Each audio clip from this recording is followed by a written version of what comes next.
மனைவியின் வக்கர புத்தி. ஏன்னா சித்த இங்க வாங்களே. ஜானகியின் குரல் சமையலறையிலிருந்து ஒலித்தது. கோபாலன் செய்தித்தாளில் மூழ்கியிருந்தார். அவருக்கு காலையில் காஃபி இல்லாவிட்டால் கூட பரவாயில்லை, பேப்பர் இருக்க வேண்டும்.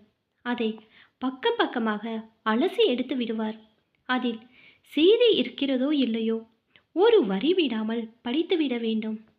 ஓரிரு நாட்களில் முக்கால்வாசி விளம்பரங்கள் தான் இருக்கும். ஆனாலும் முணுமுணுத்து கொண்டே 3/4 மணி நேரம் ஆக்கிவிடுவார். ச்சே, என்ன இவன்களும் டிவி சீரியல் மாதிரி செய்தியை விட விளம்பரம் நிறைய போட ஆரம்பிச்சிட்டாங்களே.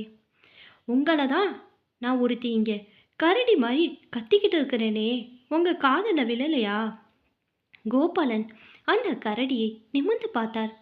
பேப்பரை அடித்து வைத்துவிட்டு எழுந்தார். அப்படி அந்த பேப்பரில் உங்களுக்கு என்னதான் இருக்குமோ, ஒரு வரி விடாமல் படிக்க. நீங்கள் எந்த ஆஃபீஸ்க்கு போக போகிறீங்க? பேப்பர் நாள் பூரா நம்ம ஆற்றுல தானே இருக்க போகிறது. தான் ஓய்வு பெற்று வீட்டில் இருப்பதை ஜானகி குத்தி காட்டுகிறாள் என்பது கோபாலனுக்கு தெரியும். 3 வருடங்களாக இந்த பாடுதான். புள்ள நல்ல உத்தியோகத்தில் இருப்பதால் மறுபடியும் எங்கேய சிறிய வேலைக்கு கூட போகக்கூடாது என்று கண்டிப்பாக சொல்லிவிட்டான். இவ சீரியல் பார்க்குறப்ப நம்ம ஏதாவது குறுக்க பேசுகிறோமா?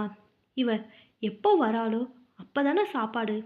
நாம் பேப்பர் படித்தா மட்டும் இவளுக்கு பொறுக்காது. கோபாலன் மனதுக்குள் பொறுமிக் கொண்டார். சொல்லு ஜானு, ஏதாவது செய்யணுமா? ஜானகிக்கு எதையும் படபடவென்று பேசிதான் பழக்கம். தான் பிடித்த முயலுக்கு 3/4 என்று அடம் பிடிப்பாள். கோபாலனுக்கு அவளை சமாளிக்க தெரியும். ஆபீஸில் கற்றுக்கொண்ட பாடம். அவள் சொல்வதற்கெல்லாம் தலையாட்டி விடுவார். 10 நிமிடம் கழித்து பொறுமையாக சொன்னால் ஒத்துக்கொள்வாள். நம்ம திருக்குடு முதலியார் அம்மா பொண்ணு கமலா இருக்கா பாருங்க. எந்த முதலியார் அம்மா சொல்கிற? நம்மாத்து கொழுவுக்கு ஒரு பெரிய பட்டாளத்தையே அழைச்சிட்டு வந்தாளே, அந்த அம்மாவா? இப்போ அந்த அம்மா முக்கியம் இல்லை, விஷயத்தை கேளுங்கோ. அவ பொண்ணு நேற்று ராத்திரி ஓடி போயிட்டாளாம். ஊரே பேசுறது. சொல்லும்போதே ஜானகியின் முகத்தில் கொள்ளை மகிழ்ச்சி. கோபாலன் அவளை நிமிர்ந்து பார்த்தாள். அவ ஆத்து பொண்ணு ஓடிப்பானா, அதுக்கு நீ ஏண்டி இவ்வளோ சந்தோஷப்படுற? அதுக்கு இல்லைண்ணா, அந்த பொம்பளை ரொம்ப ராங்கிக்காரலே.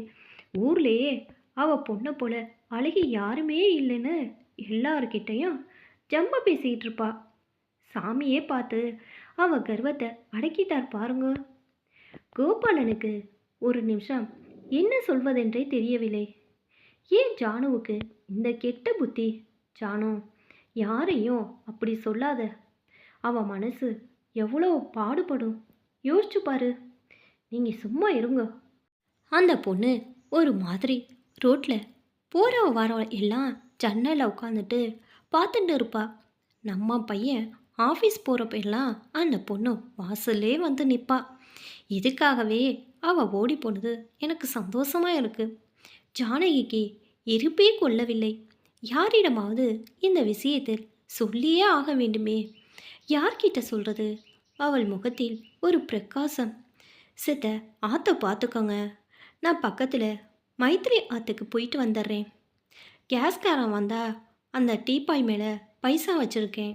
அவன் சிலிண்டர் கொண்டு வச்ச உடனே நல்லா செக் பண்ணி வாங்கிக்கோங்க. 10 மணிக்கு சன் டிவி சீரியலில் அந்த கவிதாவை போலீஸ் பிடிச்சிட்டாளான்னு பார்த்து வைங்க. நான் ஏதோ 10 நிமிஷத்தில் வந்துடுறேன். சிட்டாக பறந்தாள் ஜானகி. கோபாலனுக்கு புரிந்துவிட்டது, இவள் அந்த தெருவுக்கே விஷயத்தை பரப்பதான் போய் கொண்டிருக்கிறாள் என்று. அவருக்கு பேப்பர் படிக்க நேரம் கிடைத்ததே என்று மகிழ்ச்சி. எல்லாவற்றுக்கும் தலை ஆட்டிவிட்டு கதவை சாத்தி கொண்டார். இன்னும் 1 மணி நேரத்துக்கு கவலை இல்லை. வெகு நேரம் கழித்து ஜானகி வந்தாள். அவள் முகத்தில் பரிபூர்ண மகிழ்ச்சி. ஒரு வழியா எல்லாரிடமும் விஷயத்தை சொல்லியாச்சு. இனிமே அந்த முதலியார் அம்மா தெருவில் தலை நிமிர்ந்து நடக்க முடியாது. ஏன்னா கேஸ்காரன் வந்தானா? இல்லை என்று கோபாலன் தலையசைத்தார். அந்த கடங்காரன் நாம் ஆற்றுல இல்லாதப்போ தான் வருவான். அப்புறம் அவன் பின்னால் நம்ம சுற்றணும். நீங்கள் ஆற்றுல தானே இருந்தேன். அவன் கதவு சாத்தியிருந்தா கூட வீட்டில் ஆள் இல்லைன்னு போயிடுவான். கோபாலன் சற்று கடுப்புடன் நிமிர்ந்து பார்த்தார்.